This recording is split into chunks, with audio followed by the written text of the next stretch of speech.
Hello everyone, welcome back to physics Phantom.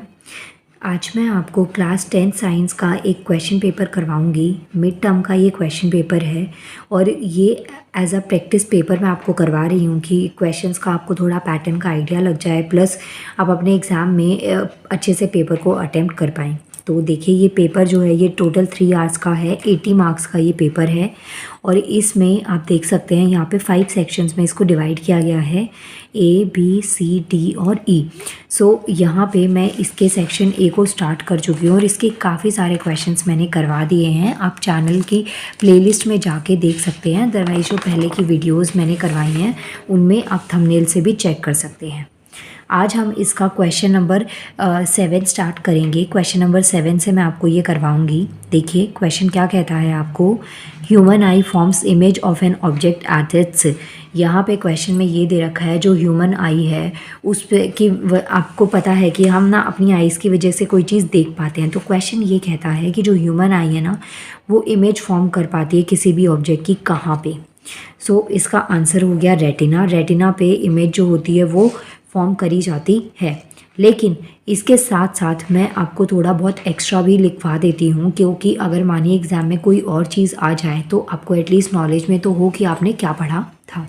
चलिए देखते हैं, ये रहा क्वेश्चन नंबर 7। तो इसका आंसर तो रेटिना है, लेकिन यहाँ पे और जो चीज़ें दे रखी हैं जैसे कॉर्निया, आइरिस, प्यूपिल, तो इसके बारे में भी थोड़ा बहुत मैंने पॉइंट्स को लिख दिया है जिससे आपको हेल्प मिलेगी। देखिए कॉर्निया क्या होता है, एक थिन आउटर मोस्ट लेयर होती है आई की जो कि हेल्प करती है रिफ्लेक्शन में। रिफ्लेक्शन का मतलब क्या होता है, कोई चीज़ आपको दिखाई देती है, जैसे मिरर में आप अपनी इमेज देख पाते हैं तो वो क्या है, रिफ्लेक्शन है। जैसे देखिए ये एक सरफेस है, यहाँ पे एक रे पड़ती है जिसको हम इंसिडेंट रे कहते हैं और ये क्या कर रही है, रिफ्लेक्ट कर रही है, तो ये क्या है, रिफ्लेक्शन। ये प्लेन मिरर में ज़्यादातर देखने को मिलता है जिसमें आप अपनी इमेज अपने आप देख पाते हैं। जितनी आपकी हाइट होती है, जैसे आप होते हैं, वही सेम चीज़ आपको इमेज आपकी मिरर में दिखाई देती है। सो कॉर्निया क्या है, एक थिन आउटर मोस्ट लेयर होती है आई की जो कि रिफ्रैक्शन में हेल्प करती है। नेक्स्ट आता है प्यूपिल वर्ड। ये क्या है, is the opening at the centre of the I which regulates the amount of light that should enter. अब जैसे कि होता क्या है कि जब बहुत ज़्यादा लाइट होती है तो भी आपको नहीं दिखाई देता और बहुत कम लाइट भी हो जाती है तो भी हमें नहीं दिखाई देता एकदम से। थोड़ा टाइम लगता है हमारी आइज़ को एडजस्ट होने में उस लाइट के अकॉर्डिंग। फॉर एग्ज़ाम्पल, जैसे आप रूम में बैठे हुए हैं और लाइट काफ़ी ज़्यादा है, लेकिन सडनली आपके रूम की लाइट ऑफ हो जाए तो आपको कुछ सेकंड्स के लिए कुछ भी दिखाई नहीं देता है, लेकिन फिर कुछ टाइम के बाद में आपको सब कुछ क्लियर दिखाई देने लग जाता है। क्लियर ऐसा भी नहीं है कि एकदम क्लियर हो जाता है, बट हाँ आप चीज़ों को रिकग्नाइज कर पाते हैं। तो यही चीज़ है कि जो अमाउंट ऑफ लाइट है ना, कितनी लाइट एंटर करनी चाहिए हमारी आइज़ में, कितनी नहीं, तो ये चीज़ को जो रेगुलेशन है वो हमारी जो प्यूपिल है वो करती है। नेक्स्ट आता है आइरिस। ये क्या है, जो प्यूपिल का साइज़ होता है ना, छोटा या बड़ा साइज़ हो जाता है, उस चीज़ का कंट्रोल करता है आइरिस को। अब वो काम होता है आइरिस का, जैसे कि बहुत ज़्यादा लाइट आपकी आइज़ पे पड़ती है ना तो आइज़ एकदम छोटी सी हो जाती हैं, सिकुड़ जाती हैं, और जितना अंधेरा होता है हमारी आइज़ को हम काफ़ी एक्सपेंड करने का ट्राई करते हैं चीज़ों को देखने के लिए। नेक्स्ट रेटिना क्या है, एक लाइट सेंसिटिव मेम्ब्रेन होती है। सो ये आइज़ से रिलेटेड यहाँ पे देखिए 4 पॉइंट्स आपको दे रखे हैं, कॉर्निया, प्यूपिल, आइरिस और रेटिना। तो ये चारों के बारे में मैंने बता दिया है। बाय द वे इसका आंसर जो है वो है रेटिना। ये हो गया क्वेश्चन नंबर 7। क्वेश्चन नंबर 7 का ही सेकंड पार्ट आपको दे रखा है। इसमें क्वेश्चन में क्या दे रखा है, least distance of distinct vision for a young adult with normal vision is about. मतलब कि वो डिस्टेंस आपको बताना है जिसमें आपको कोई भी चीज़ कम से कम इतनी दूर तो अपनी आंखों से रखनी पड़ेगी, तभी आप कोई चीज़ विजिबल होगी, आप पढ़ पाएंगे और आप समझ पाएंगे। तो उसका आंसर है हमारा 25 सेंटीमीटर। सो 25 सेंटीमीटर जो है ना वो एक मिनिमम डिस्टेंस होता है किसी भी ऑब्जेक्ट का जो क्लियर देख पाते हैं। किसी भी ऑब्जेक्ट को क्लियर देखने के लिए कम से कम आपको अपनी आंखों से उसे 25 सेंटीमीटर दूर रखना पड़ता है। ये हो गया आपका क्वेश्चन नंबर 7। इसके 2 पार्ट से और वाला भी मैंने आपको करवा दिया है, आंसर है 25 centimetre. Next question number 8 is in the following reaction between lead sulphide and hydrogen peroxides. देखिए यहाँ पे ना एक रिएक्शन आपको दे रखी है लेड सल्फाइड की और हाइड्रोजन परऑक्साइड की। ये रिएक्शन आप देख सकते हैं यहाँ पे। PB stands for lead, S for sulphur, H for hydrogen, O for oxygen.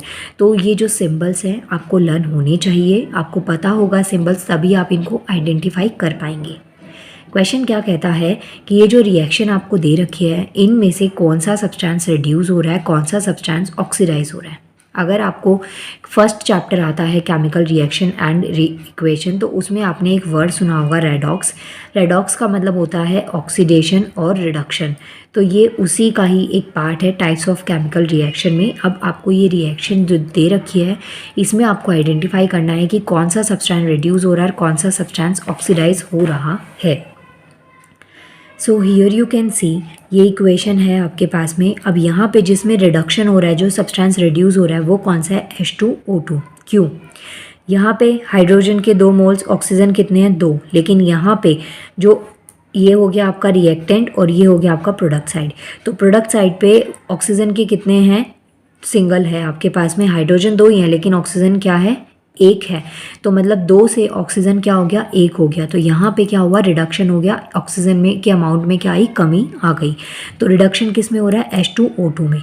Next आता है ऑक्सीडाइज्ड। ऑक्सीडाइज्ड में देखिए PB, जो यहाँ पे क्या है, लेड सल्फाइड। ओके, तो यहाँ पे S तो मैंने लिखा ही नहीं, सॉरी, PbS है तो लेड सल्फाइड है। तो यहाँ पे देखिए आप PB है और यहाँ पे जो ये है इसके साथ में क्या आ रहा है, ऑक्सीजन आ रहा है। तो मतलब कि जो लेड सल्फाइड है उसके साथ में क्या आ रहा है, ऑक्सीजन आ गया है। यहाँ पे नहीं था रिएक्टेंट साइड पे, लेकिन प्रोडक्ट साइड पे आ गया है। तो ये हो गया इसका आंसर कि यहाँ पे इस गिवन इक्वेशन में जो H2O2 है वो रिड्यूस हो रहा है H2O से, और जो PbS है वो ऑक्सीडाइज हो रहा है PbSO4 से। सो ये हो गया आपका क्वेश्चन नंबर 8। इसके बाद में नेक्स्ट इसका ही सेकंड पार्ट देखिए क्वेश्चन का, मतलब इसमें चॉइस दे रखी है और के बाद में नेक्स्ट क्वेश्चन आपको दे रखा है कि आपको एक इक्वेशन दे रखी है, इसको आपको बैलेंस करना है और जो इसके सिंबल्स है वो बताने हैं। इतना समझ गए आप? तो आपको सिंबल्स ऐसे बताने हैं जैसे लिक्विड में, वाटर लिक्विड में है, क्लोरीन गैस है, और इस तरीके से आपको बताना है। सो ये इक्वेशन थी ZnHCl + ZnCl2 और H2O। तो अगर आपको थोड़ा बहुत आइडिया है तो अच्छी बात है, नहीं है तो Zn stand for zinc, H for hydrogen, C for chlorine हो गया। तो ये, और ये आपको यहाँ पे इस इक्वेशन दे रखी है, इसको आप बैलेंस करेंगे। Zn जो कि सॉलिड फॉर्म में है, 2HCl, ये एक्वस है, एक्वस का मतलब है इसके अंदर वाटर डिसॉल्व किया गया है, गिव्स ZnCl2 जो कि एक्वस है प्लस H2 जो कि गैस है। तो ये हो गया आपका क्वेश्चन। काफ़ी इजी पेपर था ये, बस ये है कि इसमें बहुत सारी चीज़ें दे रखी है। पेपर थोड़ा आपको लेंदी लग सकता है, लेकिन अगर आप अच्छे तरीके से कामनेस से एकदम बिना पैनिक हुए पेपर सॉल्व करते हैं तो बहुत प्यार से आपका ये पेपर सॉल्व हो जाएगा। Next question number 9 is name the substance which on treatment with chlorine yields bleaching powder. आपको वो सब्सटेंस का नाम बताना है जिसको which on treatment with chlorine yields bleaching powder. तो ये देखिए क्वेश्चन आपको क्या कहता है कि आपको ना एक ऐसे सब्सटेंस का नाम बताना है जिसका ट्रीटमेंट हो अगर क्लोरीन के साथ में, तो आपको क्या चीज़ मिल रही है, ब्लीचिंग पाउडर।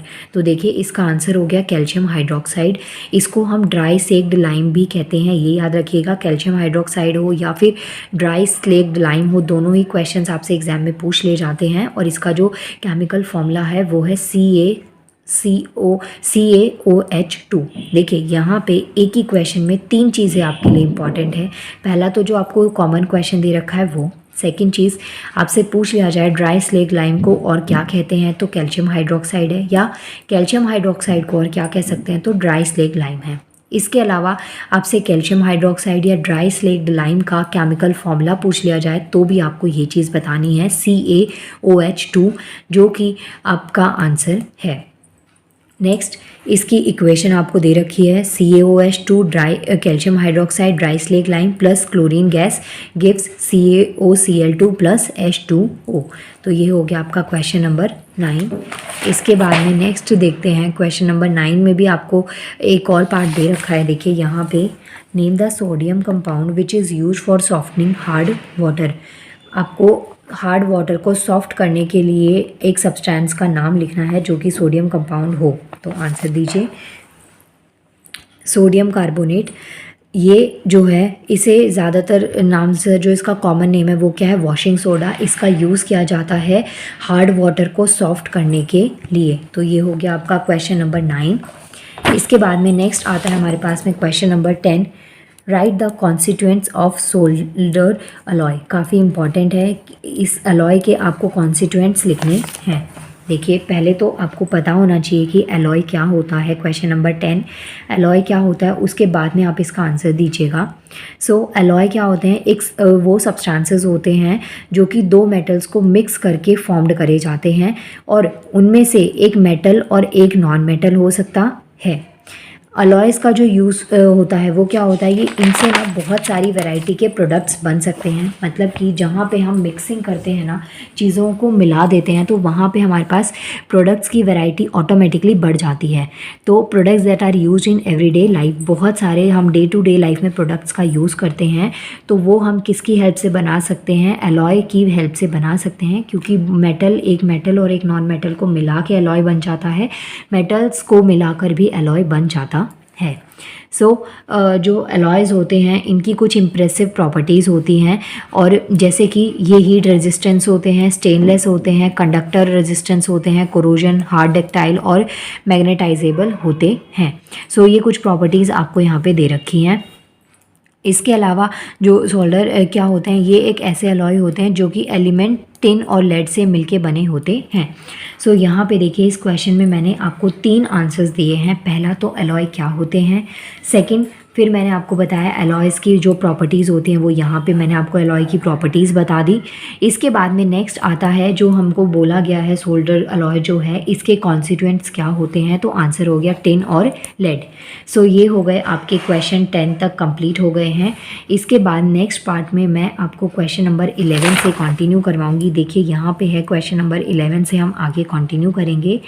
प्लीज़ वीडियो को लाइक करिएगा, चैनल को सब्सक्राइब करिएगा, और अगर आप चैनल पे नए हैं तो प्लीज़ बेल आइकन को प्रेस कर लीजिएगा चैनल को सब्सक्राइब करके, ताकि आपको वीडियोस की नोटिफिकेशन मिलती रहे। इसके अलावा आप मुझे इंस्टाग्राम पे भी फॉलो कर सकते हैं, जिसका लिंक मैं आपको डिस्क्रिप्शन में दे दूँगी। थैंक यू सो मच, मिलते हैं नेक्स्ट वीडियो में।